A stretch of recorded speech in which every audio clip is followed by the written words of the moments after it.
Hi అండి, అందరూ ఎలా ఉన్నారు? ఈరోజు నేను చేపల పులుసు పెడుతున్నానండి. ఈ మెత్తనపారలు అంటారండి. ఇవి దానికి కావాల్సిన సామాన్లు: టమాటీ ప్యూరీ, చింతపండు, అల్లం వెల్లుల్లి పేస్టు, ఉల్లిపాయ, పచ్చిమిర్చి. కళాయిలో తగినంత నూనె వేసుకుందామండి. నూనె వేడెక్కిపోయిందండి. ఉల్లిపాయ, పచ్చిమిర్చి వేసుకుందాం.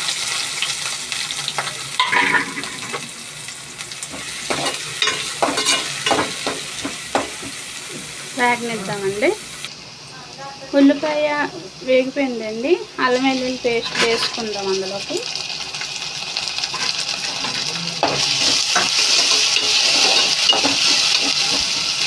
కొంచెం వేగనిద్దాం. వేగిపోయిందండి అల్లం వెల్లుల్లి పేస్ట్, టమాటీ ప్యూరీ వేసుకుందాం.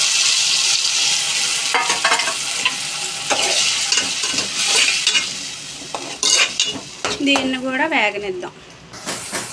అన్నీ బాగా వేగిపోయండి. ఉప్పు, కారం, పసుపు, కొంచెం గరం మసాలా వేసుకున్నాము. అంతేనండి, ఇంకేమేమి వేయను నేను.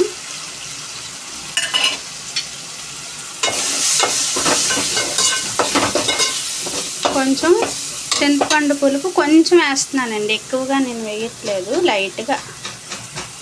చేపలకు పులుపు ఉంటే బాగుంటుంది కదా, అందుకని. కొంచెం ఉడకనిద్దామండి, లేకపోతే చేప ఈడిపోతుంది. పులుసు మరిగిపోయిందండి మనకి. చేపలు వేసేసుకుందాం.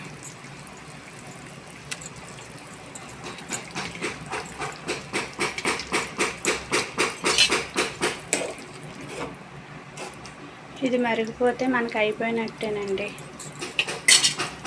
కొంతసేపు ఉడకనిద్దాం. చేపల పులుసు అయిపోయిందండి. టేస్టీ చేపల పులుసు రెడీ. మా వీడియో నచ్చితే లైక్ చేయండి, షేర్ చేయండి, సబ్స్క్రైబ్ చేయడం మాత్రం మర్చిపోద్దండి. కామెంట్లు కూడా పెట్టండి. చూస్తున్నారు కానీ ఎవరు సబ్స్క్రైబ్ చేసుకోవట్లేదు. ఇది పులుసు కదండి, కొంచెం పలచగానే ఉండాలి. ఇగురైతే కొంచెం చిక్కగా ఉండాలి. ఓకేనండి, థ్యాంక్ యూ.